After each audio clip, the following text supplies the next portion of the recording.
Untuk mengantisipasi kenakalan remaja, pemerintah Desa Cidadap melakukan kegiatan sosialisasi dan penyuluhan pelindungan anak tingkat sekolah di Desa Cidadap, Kecamatan Simpenan, Kabupaten Sukabumi. Kegiatan yang digelar di Balai Sewala Kampung KB Hebras yang berada di Kampung Babakan Lebu RT 05 RW 07 Desa Cidadap, Kecamatan Simpenan, turut dihadiri Kepala UPTD Daldu KB Unsur Kecamatan Simpenan dan perangkat Desa Cidadap.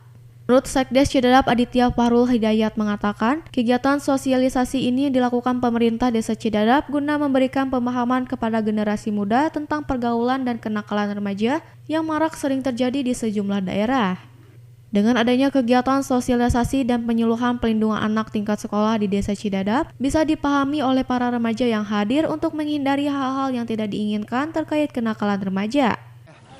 Kegiatan ini penting untuk dilakukan karena mengingat untuk penyuluhan ini adalah kaitan dengan kenakalan remaja, perlunya kita sosialisasi tentang bahayanya narkoba, kenakalan remaja.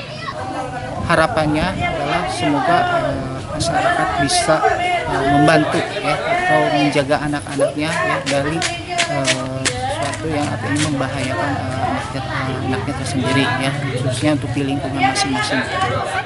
Di tempat yang sama, Kepala UPTD Daldu KB Kecamatan Simpenan Peri Budiman menjelaskan, sebagai pemateri pihaknya memberikan pemahaman kepada sejumlah remaja, terutama kaum perempuan, agar menghindari pergaulan bebas dan tidak terjerumus ke hal-hal yang tidak diinginkan.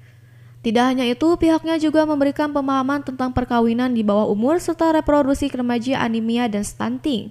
Di sini saya diminta untuk memberikan materi tentang bagi anak-anak remaja.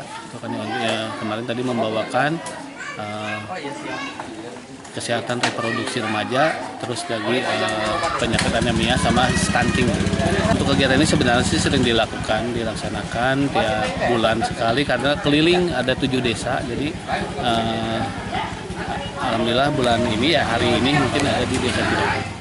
Dari Kecamatan Simpenan, Kabupaten Sukabumi, Indra Sopyan, Tim Liputan GES TV melaporkan.